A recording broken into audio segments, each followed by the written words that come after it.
પર્વે રંગોળામાં કથાકાર પરિવાર દ્વારા યજ્ઞ અને બાળકોને પ્રસાદ વિતરણ આયોજન થઈ ગયું. રંગોળામાં સનાતન પર્વ વ્યાસ પૂર્ણિમા એટલે કે ગુરુ પૂર્ણિમા પ્રસંગે કથાકાર આચાર્ય પરિવાર દ્વારા આદ્ય જગતગુરુ શંકરાચાર્ય ગુરુ યજ્ઞ રાખવામાં આવે.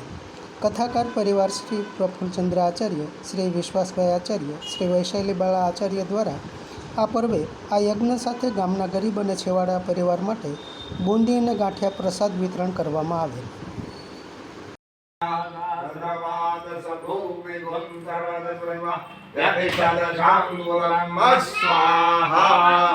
ओम महाविष्णवे नमः स्वाहा. ओम महाविष्णवे नमः स्वाहा. ओम महाविष्णवे नमः स्वाहा. ओम महाविष्णवे नमः स्वाहा. गुरुर् ब्रह्मा गुरुर्विष्णु गुरुर्देवो महेश्वर गुरुर् साक्षात् परं ब्रह्म तस्मै श्री गुरवे नमः. ओम गुरवे नमः स्वाहा. ओम गुरवे नमः स्वाहा. ओम गुरवे नमः स्वाहा. ओम गुरवे नमः स्वाहा. ओम गुरवे नमः स्वाहा.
સમાજ માટે સત્ય માટે સત્યપૂર્ણ સમાચાર પ્રસારણ આપના મોબાઈલ પર તરત જ લાઈક કરો, શેર કરો અને સબસ્ક્રાઇબ પણ કરો. અને હા, ઘંટડી વગાડવાનું ન ભૂલશો. આભાર. સમાજ માટે સત્ય સાથે સત્યપૂર્ણ અહેવાલ, સમાચાર તથા જાહેરાત પ્રસારિત કરવા સંપર્ક સાધો. સત્યપુંજ સમાચાર પ્રસારણ, લબ્ધિ કોમ્પ્લેક્સ, તાલુકા પંચાયત સામે, સિહોર.